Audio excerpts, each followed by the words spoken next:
Siete de la mañana y 8 minutos. Estamos en la rotativa del aire. De inmediato conversamos y analizamos un poco el panorama político con Darío Pedralio. Él es analista político de 50+1. ¿Cómo estás, Darío? Buenos días. Hola Jorge, buenos días, gracias por la invitación. Bueno, dábamos la información y es conocido que hay ministros del actual gobierno involucrados en presuntos actos de corrupción. Heiner Alvarado es uno de ellos. ¿Cómo afecta realmente el desenvolvimiento del Ejecutivo que tenga ministros involucrados en estos presuntos actos? A ver, bueno, en primer lugar, claramente los expone de cara a la ciudadanía, ¿no? Hace que pierdan legitimidad, por lo menos en parte de la ciudadanía. Segundo, también los expone con el Congreso, ¿no? Vemos ya un Congreso que retoma interpelaciones, me parece además que ya se está hablando de posibles censuras, por lo menos el ministro Alvarado creo que, dado los 86, más de 80 votos que obtuvo su interpelación, está, digamos, en capilla, ¿no? Usando términos así más de fútbol. Y además creo que también obliga al Ejecutivo y al Gobierno a centrar su atención en responder todos los cuestionamientos que tiene, ¿no?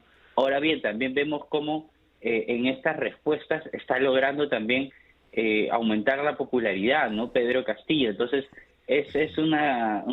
son dos caras de una moneda, ¿no? Por un lado el cuestionamiento, pero por otro lado la respuesta confrontacional desde el Ejecutivo, que pareciera que le está dando algunos frutos de cara a la opinión pública, por lo menos. Ujú. Ahora, en ese contexto, eso pasa en el Ejecutivo, ministros cuestionados y todo, pero ayer con la revelación de estos audios donde se le escucha, que involucran directamente a la presidenta del Congreso, se le escucha Ujú. hablando con César Acuña, recibiendo una especie de órdenes. mm, ¿Qué puede ocurrir, Darío, desde tu análisis? Ya hay el pedido de renuncia a la presidenta del Congreso, la Comisión de Ética también ha indicado que se van a interesar. ¿En qué circunstancias estamos luego de esta difusión de esos audios? Sí, creo que hablando de Camones, creo que complica su situación. Me parece que internamente va a tener que enmendar relaciones, primero dentro de su bancada, porque le escuchamos decir cosas de sus propios colegas de bancada, y después con las demás bancadas, ¿no? Ella probablemente ha roto relaciones después de estos audios y va a tener que recomponerlas, hacer algunas concesiones, lograr reconectar con sus colegas.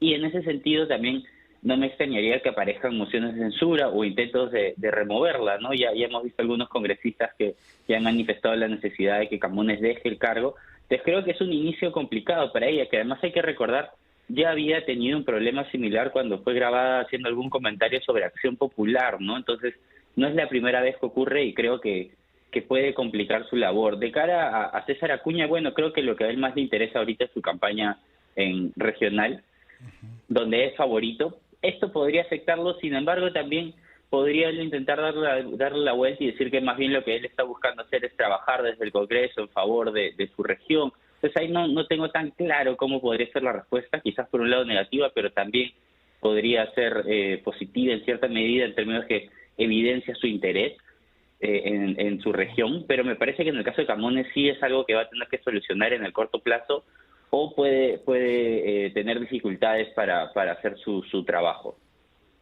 Bueno, ¿tú crees que Lady Camones, bueno, caerá antes que Castillo? Porque ella era una de las impulsoras también, ¿no? El tema de la vacancia, de ver la manera de cómo, digamos, apresurar la salida de Pedro Castillo de la presidencia de la República, pero ahora ella se ve involucrada directamente en una situación tan delicada. Hay la posibilidad, digamos, o es en el análisis la posibilidad de su renuncia a la mesa directiva. A ver, por las declaraciones que dio ayer pareciera que no va a renunciar, ¿no? Que por lo menos su primer reflejo no es la renuncia, pero sí creo que, sí me parece que otras bancadas pueden ver esto como una oportunidad, ¿no? Especialmente bancadas que no están ahorita en la O el mesa propio directiva Ejecutivo, ¿no? El propio o el Ejecutivo propio... va a reforzar su idea de decir, miren, todo es culpa del Congreso, este Congreso está dedicado a favorecer a sus grupos de interés, a ciertos candidatos. Eso también le va a dar esa posibilidad al Ejecutivo, ¿no? Podría ser parte de esta narrativa, ¿no? Donde el Congreso defiende intereses particulares y en verdad no le interesa a la ciudadanía y es más bien el gobierno el que defiende al pueblo versus el establishment, los medios de comunicación, el Tribunal Constitucional, todos, ellos contra todos, ¿no? Entonces podría ser parte de la Sí. narrativa. Viéndolo desde el interior del Parlamento, Sí creo que algunas bancadas van a decir, bueno, aprovechemos esta oportunidad a ver si logramos que caiga Camones y hacemos una nueva elección, ¿no? Y ahí meterse en la mesa directiva, que haya una reconfiguración de la mesa directiva. Es posible, creo que esa ventana se abre, sin duda. Claro, y en los audios también se le escucha decir a la propia presidenta del Congreso que el trabajo parlamentario es malo, ¿no? Habla mal de los congresistas que no quieren trabajar. Es decir, esto va a generar, digamos que recién estamos viendo las primeras repercusiones porque es fin de semana, ¿no? Pero la próxima semana va a estar marcada, ¿crees tú, por lo que pueda pasar en el Congreso? Yo creo que sí, creo que por un lado lo de Camones me parece, como bien dices, que como salió viernes, ha pasado un poco desapercibido, quizás fin de semana, y lunes va a retomar fuerza. ¿Por qué? Porque, como bien has dicho, cuestionaba el compromiso de los congresistas, cuestionaba el interés de los parlamentarios por su trabajo. Me parece que eso no se van a olvidar tan fácil varios congresistas de lo dicho por Camones y quizás se lo cobren más adelante.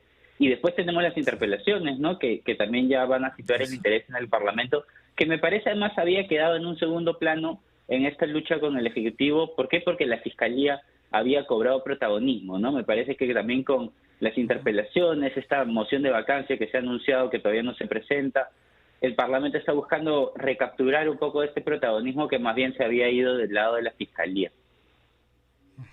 Darío, te pido que te quedes con nosotros unos minutos, tenemos que cumplir con los anunciantes y continuamos analizando la coyuntura política contigo. Darío Pedralio de 50 más 1 con nosotros. Escuchamos a los anunciantes de RPP y volvemos con más en la rotativa del aire.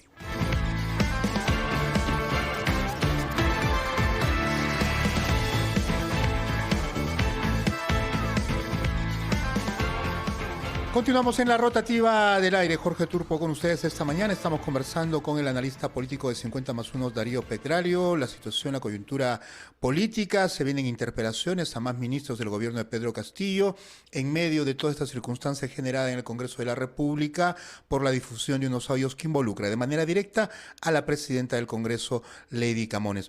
Darío, viendo esta coyuntura en el Congreso, ¿cómo se podrían enfrentar estos pedidos de interpelación, tanto al ministro de Transportes como al del ministro del Interior? ¿Llega un Congreso debilitado? ¿En qué circunstancias se van a dar esas interpelaciones? Sí, bueno, llega con un Congreso con una aprobación sumamente baja. En la última encuesta del IEP estaba en 8%, que es un número, la verdad, muy, muy bajo. Y creo que con esto, como mencionaba, con esta interpelación, con la interpelación al ministro del Interior y con la posible presentación de esta nueva moción de vacancia, desde el Parlamento buscan posicionarse nuevamente como un rival relevante para el Ejecutivo, ¿no? Posición que había sido captada más bien por la Fiscalía con todo lo que había estado saliendo en los últimos meses, y el Parlamento había quedado un poco en un segundo plano.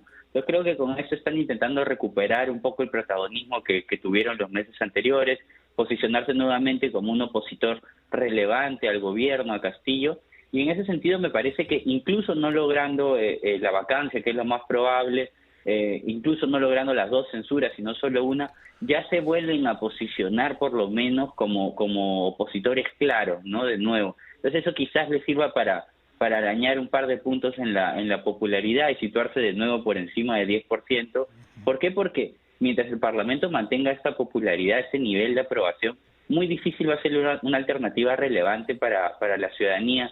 O sea, un Congreso con 8% de aprobación difícilmente va a poder consolidar una vacancia y quedarse ellos, o remover al presidente y remover a Dina Boluarte y quedarse ellos. Entonces, creo que para ellos es muy importante subir algunos puntos de popularidad, ¿no? Entonces, creo que esto también tiene que ver con lo que vienen haciendo.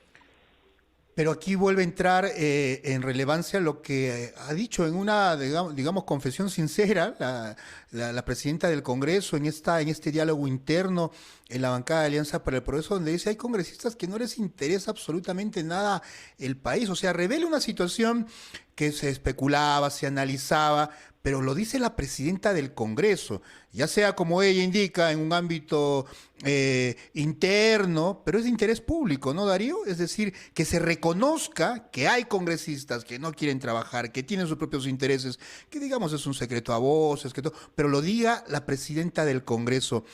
¿Esto cuánto daño le va a hacer a la figura parlamentaria de cara precisamente a esas interpelaciones? ¿Van a poder llegar a la censura? Es decir, ¿tienen la autoridad moral para ello? ¿Por dónde pasa el análisis en este equilibrio de poderes que se debería mantener, pero con dos instituciones, dos poderes del Estado tan desprestigiados?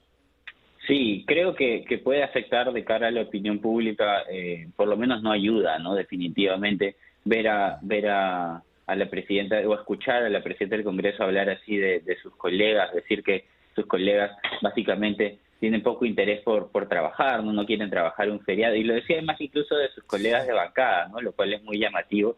Y eso deslegitima, ¿no? Como bien dice Jorge, ya la ciudadanía tiene muchas veces la impresión de que los parlamentarios no están pensando en lo mejor para el país, sino en lo mejor para ellos mismos. Y audios como estos, bueno, probablemente refuercen esa noción.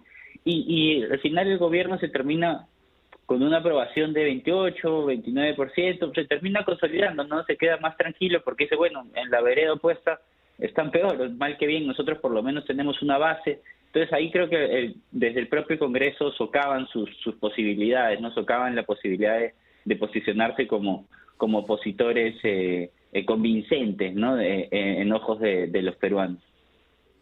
Ahora, en medio de toda esta circunstancia, digamos que también la permanencia de Heiner Alvarado en el gabinete como titular de transportes no le hace ningún favor al Ejecutivo Nacional, ¿no? ¿Crees que se debería tomar la decisión de cambiarlo? ¿Podría darse esa circunstancia o al contrario se va a sentir de cierta manera fortalecido al decir, bueno, este Congreso me viene a interpelar sabiendo cómo es su comportamiento?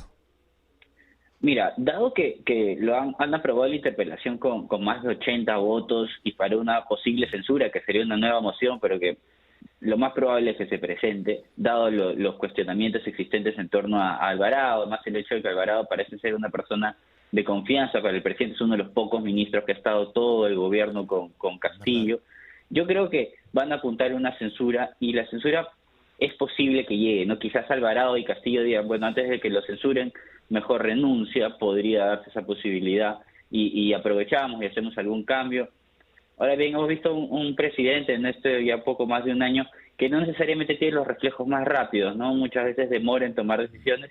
Entonces, en ese sentido, quizás esperen y intenten negociar, intenten llegar a algún acuerdo, intenten salvar la situación de Alvarado, pero yo creo que está muy complicada. Me parece que lo más probable es que tenga que afrontar una censura y es compleja la situación para él, ¿no? Con el ministro Huerta quizás no es tan fácil, no le han aprobado con 67 votos, me parece, o por lo menos ahí un poco más de 60, necesitan 66 para una censura, está más difícil, ¿no? Pareciera que en el caso de Alvarado habría votos de sobra, incluso además parte del oficialismo votó a favor de la interpelación. Entonces creo que la renuncia es una posibilidad, pero nuevamente con este gobierno nunca se sabe, ¿no? Cierto. Y con el Congreso tampoco en estas circunstancias, Darío. Muchas gracias por compartir tu análisis y comentario con los oyentes de RPP esta mañana. Muy buenos días. Gracias a ustedes.